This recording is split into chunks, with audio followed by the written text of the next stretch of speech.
Greetings from us once again. Students, in this video, we are looking at a topic that many learners do ignore. They ignore the topic because, one, it is the last one in Form 3. So because of issues of syllabus coverage, many students ignore this topic and proceed to do Form 4 work. Again, because chlorine seems not to be new, having gone through the same in halogens in Form 2, many students feel that the knowledge they have from halogens in Form 2 is sufficient to enable them sail through chlorine and its compounds. But we could be wrong, because if you look at, for example, 2018 KCSE paper 2, the examiner surprised many students because the topic was tested in 2 consecutive numbers. This is number 4, where part B, this is part A, but there is a part B where chlorine and its compounds was tested. We also have question number 5, which we shall look at a little bit later, and chlorine also was tested that same year. So if there was a student who didn't prepare very well to tackle this topic, he or she must have been disadvantaged a great deal. So welcome to this video, where we want to remind our students about a few issues about chlorine and its compounds.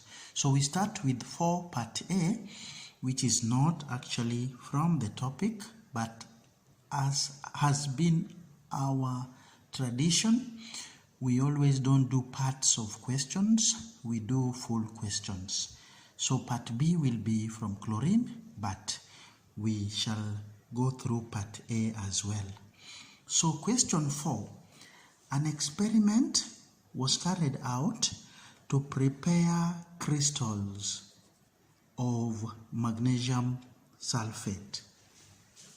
To do this, excess magnesium powder was added to 100 cubic centimeter of dilute sulfuric 6 acid. So we reacted magnesium with dilute sulfuric 6 acid in a beaker and warmed until no further reaction took place. The mixture was then filtered and the filtrate evaporated to saturation, then left to cool for crystals to form. So this part A is like summarizing procedures that we did in Form 2 when we were preparing salts. So the questions that followed was, write an equation for the reaction. So if you understood what goes on in that long narration up there, we reacted magnesium with dilute sulfuric 6 acid to get our salt, which was magnesium sulfate. So the equation would be as follows: magnesium reacting with dilute sulfuric acid, you form magnesium sulfate, and because this is metal acid, we will get hydrogen gas as well. So the equation balances out without balancing, and therefore doing that together with correct state symbols, a student is able to score 1 mark. Now, A part 2, explain why excess magnesium powder was used. This is to ensure all acid was used up. Somebody would also say that to ensure all acid has been reacted. So all these would be good enough for the next 1 mark. Now, the examiner asked you to state how the completion of the reaction would be determined. And the answer here would be that the reaction will be completed when effervescence stops. Or the reaction would be taken to have been completed when we see presence of unreacted magnesium. So all these would be indicators that our reaction is complete.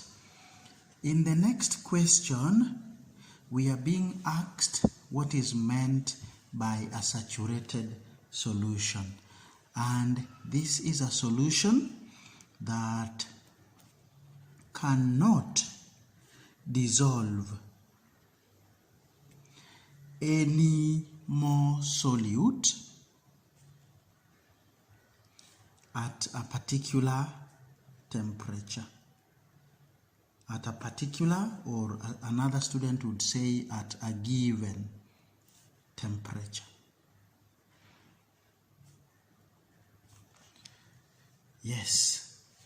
Moving on, somebody was asking us to explain why the filtrate was not evaporated to dryness. So if you look at our procedure up there, we evaporated to saturation.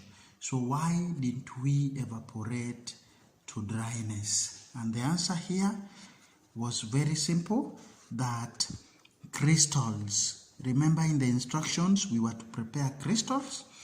So if you evaporated to dryness, crystals would not be formed.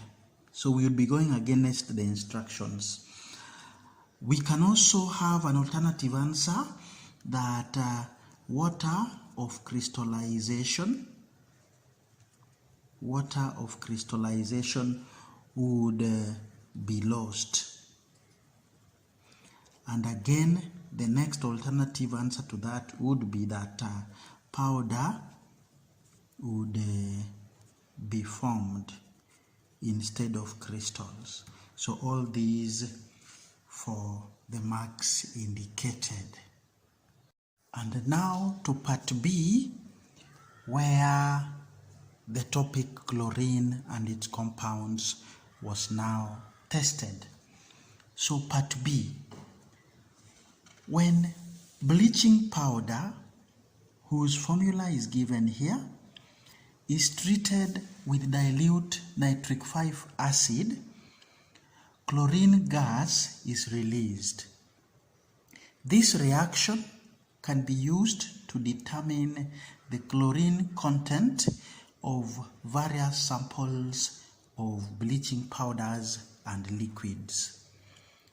The first part of the question, write an equation for the reaction between nitric 5 acid and the bleaching powder. So here the candidate was supposed to actually copy the formula from the question, and the powder would react with nitric acid, and you are supposed to get calcium nitrate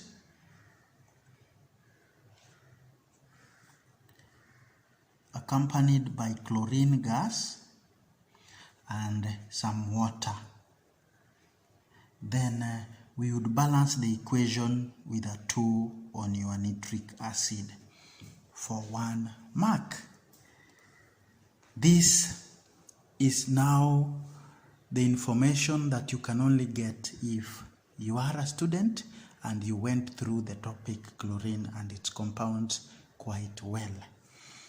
To part 2, calculate the volume of chlorine produced when 10 grams of our bleaching powder is treated with excess nitric acid. And we go ahead to give you the relative atomic masses of the elements we have and the molar gas volume at STP being 22.4 liters. So for this part, for a candidate to score the 3 marks, we are supposed to start by calculating the molar mass of our bleaching powder. And from the relative atomic masses given, this is 40 for calcium, added to 16 for oxygen, added to 71 for 2 chloride atoms, and that gives 127. Now this would give you the first half mark. From here, using the 10 grams of bleaching powder given, we are able to get moles of the same. And this you do by dividing the mass by the molar mass. And this should give you 0.0787 moles. Doing this division would give you 1 whole mark. So already you have 1.5. Moving on, from the way the equation is written, 1 mole of bleaching powder is supposed to give you 1 mole of chlorine. So this implies that moles of chlorine are also 0.0787, because according to our equation, mole ratio is 1:1. Getting that will be the next half mark. And then now, molar gas volume has been given as 22.4 liters. That would be for 1 mole of chlorine. But to get the volume now, we will be forced to multiply number of moles up here times the molar gas volume. And that gives about 1.763 liters. So the answer, multiplying number of moles by the molar gas volume a half, and getting the answer another half. But here, if you gave the wrong units, we would penalize the half a mark. And if also the units are missing here, if you didn't tell us these are liters, again that last half mark would go. So we have a total of 3 marks for that calculation. Now, the examiner ended question 4 by asking us that apart from use of chlorine in bleaches and water treatment, state 2 other uses of chlorine. So chlorine has quite a number of uses. We are only asked 2, but let us write almost all of them. The first one being manufacture of hydrochloric acid. We also use chlorine to manufacture what we call polyvinyl chloride polymer, PVC. We also use chlorine to manufacture detergents. We use chlorine to manufacture what we call tetrachloromethane. That's another polymer. That's another monomer you can use to make a polymer called polytetrachloromethane. So the monomer would give us a polymer as well. We also use chlorine to manufacture chloroform. Chloroform is one of the organic solvents we have around, and we can also use chlorine to manufacture potassium chlorate. So a student was supposed to only list 2. We have done a lot there, so you pick the one that you are comfortable with as a student. Now, that was number 4 for the year 2018. Moving on to number 5, the examiner decided to proceed with questions that came from the topic chlorine and its compounds. And that's why I said if a student ignored that topic for the year, then such a student would really be disadvantaged. So let's move on to question 5, and we are asked, the diagram in figure 4, you can see it here, was used to prepare hydrogen chloride gas, which was then passed over heated iron. So from the heating here, we are supposed to produce hydrogen chloride gas. This point we are drying it, and then once it has been dried, we react it with iron. The product we form, we are going to dissolve it in water to make a solution of it, and then the other product produced is being burnt here. So as a student of chemistry, even before you start to answer your questions, you should be able to understand what goes on in the diagram. So if you learnt about hydrogen chloride gas and you know how it is prepared in the lab, you should be ready with the missing components of this diagram. For example, what are we going to put in here? As a good student, we know this one has to be concentrated sulfuric acid or sulfuric 6 acid. And then here we shall have sodium chloride, or you can use potassium chloride, and you can also use rock salt. So when you react these two, the background information is sulfuric acid in concentrated form is actually a less volatile acid.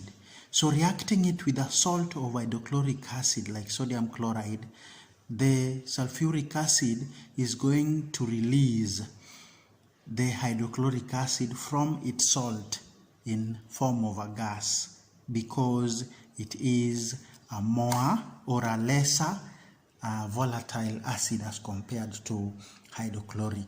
So all this we discussed under sulfur and its compounds when we talked about properties of sulfuric 6 acid, both in concentrated and in dilute form. So once hydrogen chloride gas has come out, we have to dry it here. So what do we have here? Another concentrated sulfuric acid would act as our drying agent. Then the dry hydrogen chloride gas is now passed over a combustion tube that has hot iron powder. So during the reaction here, we will form iron 2 chloride, and some hydrogen would also be produced.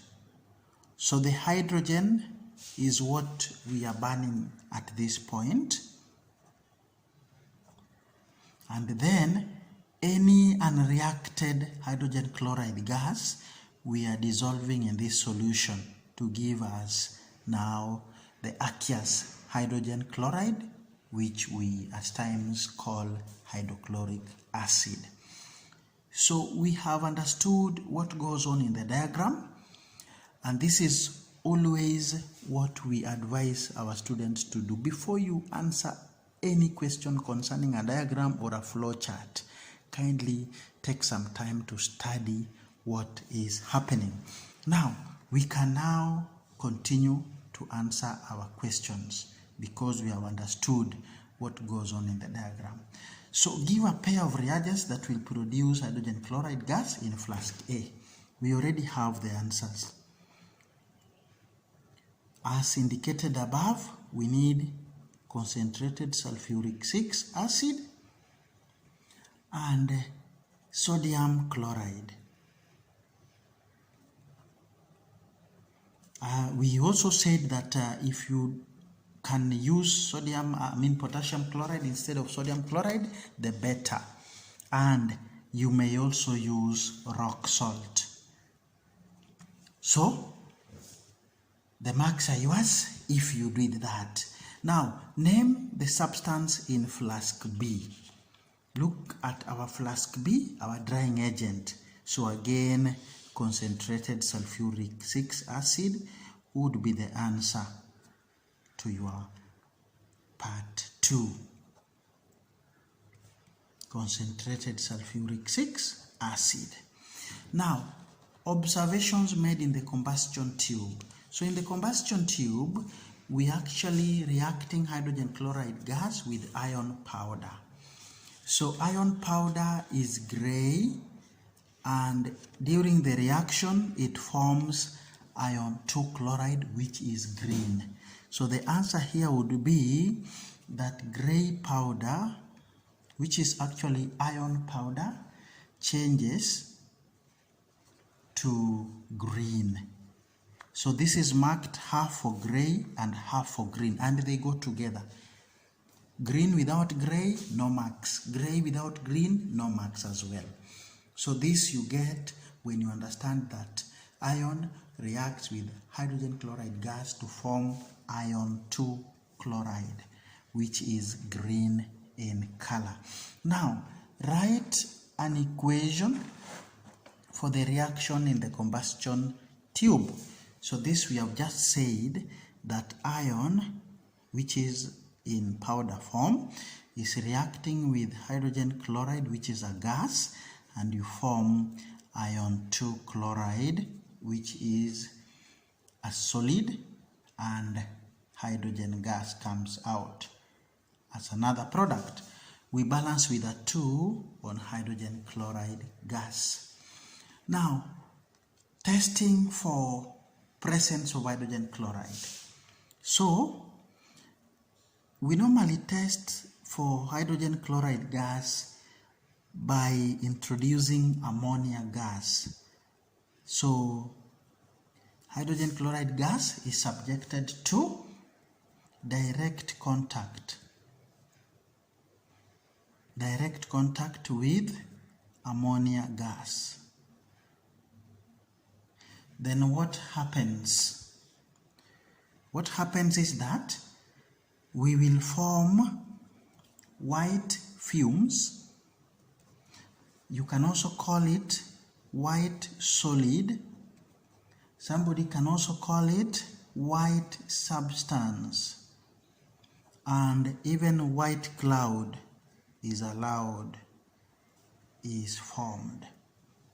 So when you see that happen, we are sure that your gas which is being tested is hydrogen chloride. So that was the expected answer for that part. Moving on, we are being asked to identify the gas that burns at the jet. And this, as per our description above, is hydrogen gas. Remember, this is being produced together with the iron 2 chloride. So why are we burning it? We are burning hydrogen to prevent an explosion. Remember, mixture of hydrogen with air is actually explosive. Now, when we were dissolving the excess hydrogen chloride gas in the setup, you could see a funnel, actually an inverted funnel. So we are being asked to give a reason, or actually give reasons, and it is 2 marks, so we expect to give 2 reasons. The first reason is to prevent suckback. This we were able to see also with when we were making, when we were preparing aqueous ammonia solution. We were also using inverted funnel. You use the same setup for hydrogen chloride gas. So we have to prevent suckback as one reason. The next reason is to increase the surface area. Increase the surface area for dissolution of hydrogen chloride gas in water. Now, next question, part D. Somebody is asking us to state what will be observed when the reaction in the combustion tube is complete. So we shall not produce any more hydrogen. So the first thing that you will see is that the flame will go off. because now there is no hydrogen. We will also know that the reaction is complete when green solid is formed. Remember, we had gray initially, so when it's all green, you will know the reaction is complete. Again, if the solid stops to glow, if your iron powder stops to glow, you will know the reaction is complete. Wow, good. So to part E, this was a very long question. Another experiment was carried out where hydrogen chloride gas was bubbled through methyl benzene and water in separate beakers. The resulting solutions were tested with blue litmus papers and marble chips. These are calcium carbonate. So write the observations made in the following table. Remember, hydrogen chloride gas in water behaves like an acid, but that in methyl benzene behaves like a non-acid, or doesn't behave like an acid, sorry. So here, for the blue litmus paper, it will turn red, while in methyl benzene, blue litmus paper remains blue. So each one of these would be half a mark. For marble chips, we would see effervescence. Effervescence are what we also call bubbles. And for hydrogen chloride gas in methyl benzene, there would be no effervescence. So again, each one of those half a mark each. Finally, in 2018, chemistry paper 2, number 5, which tested on chlorine, together with part B of number 4, we were asked to explain the observations in the table. Why is hydrogen chloride gas in water behaving like an acid, while the one in methyl benzene is not an acid? So here the student was supposed to write that in water, hydrogen ions or hydrochloric acid is formed. That's why you could see the blue litmus paper turning red and production of bubbles with calcium carbonate. But what happens in methyl benzene? In methyl benzene, we have no hydrogen ions or hydrochloric acid that was formed. Candidates, that is how questioned on chlorine and its compound was supposed to be approached in the year 2018, chemistry paper 2. We continue to thank you for being with us, and it's our hope that we are making a difference in your revision struggles. All the best, and thank you so much for being part of these.